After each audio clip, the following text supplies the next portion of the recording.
এই যে ধানের সময়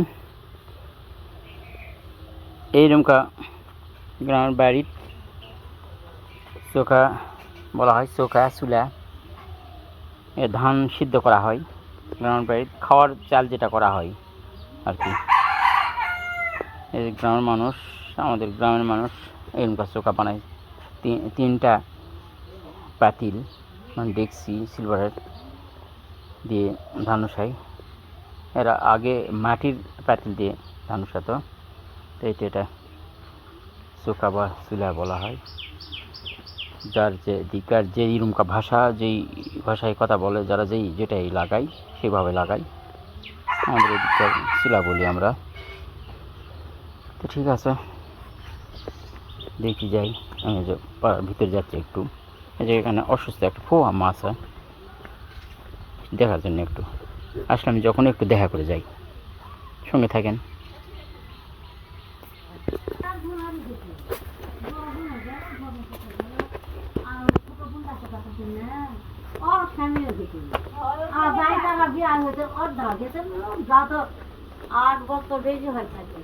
হয় ভালো আছে? হ্যাঁ, মেলা দিন পরে আসা না কম হয়ে গেছে। আর যে হয় হ্যাপি এরা যখন মদ চলে গেছে, এই তখন থেকে এদিকে আসা কমে গেছে, ওইদিকে আনা যাওয়া হয়। আর মা মারা গেছে 1 বছর পর, বাবা মারা গেছে, মানে এখন আর কেউ নাই বললেই চলে। এখন এরাই আমার সঙ্গের ছিল, এদের মধ্যেও তো একজন চলে গেল, মানে দিন দিন আরো শূন্য হয়ে যাচ্ছে। আমি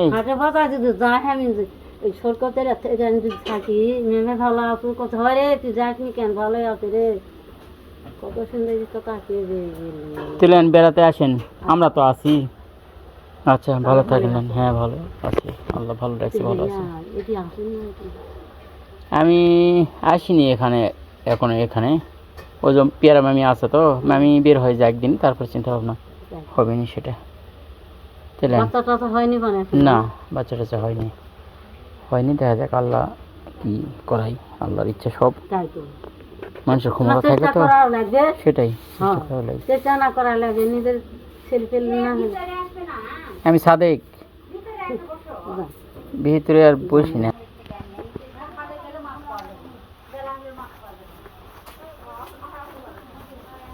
ভালো আছেন আপনারা?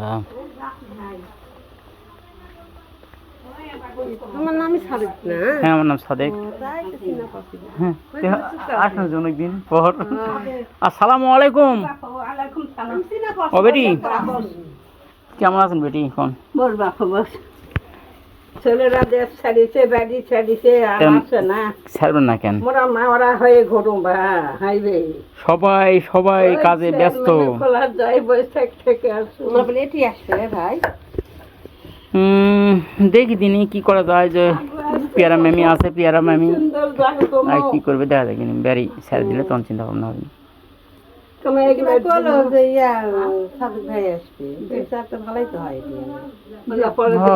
ভালোই হয়, সবাই থাকা হবে, সমস্যা নেই।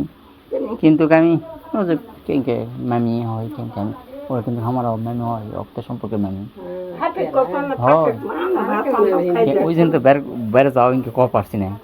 ওরাই যদি কয় তাহলে হবে, কিন্তু আমি কি কম, ওরা আমার একটি চাষ, আমার নানা আপন ভাইয়ের ওই বেটা বউটা, বাড়িতে রুটি আমাদের রুটি আসবে। ওই জন্য আমি জোর করা পাই না, ওর ইচ্ছাই রতন হ্যাপি ওরা কথা। এখন কি করবে দেখা যায়। এখন হায়াত মৌত রিজেক দোল আল্লাহর হাত, কার করতে হয় বসাতে হবে, সে সিলেক্ট করবে। তো বেটি দেন থাকেন, ওই যে হ্যাপি আসছিল তো। হ্যাঁ, দাওয়াত কবুল করা গেল। আমি আর ইয়া করছি না, দেরি করছি না। ওই যে এনার ছবি তুলছে, এসব আমাকে দেখানো হবে নি, বেটি দেখাবেন।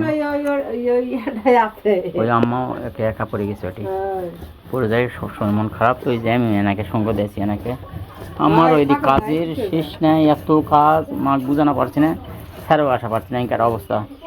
দেখো অন্য সময় ঠিকই থাকে, আর আজকে আর বিপদের সময় আর যাকে থোয়া যাচ্ছে না তার মনে করবো না, তা করবি ভাই এই জন্যে এখন যতই কষ্ট হোক আমার আমি কাছে একটু থাকো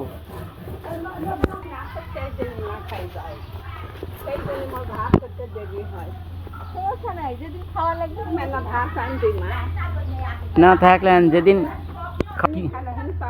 কি ভাত রাঁধছেন সেদিন এমনি বলবো নি।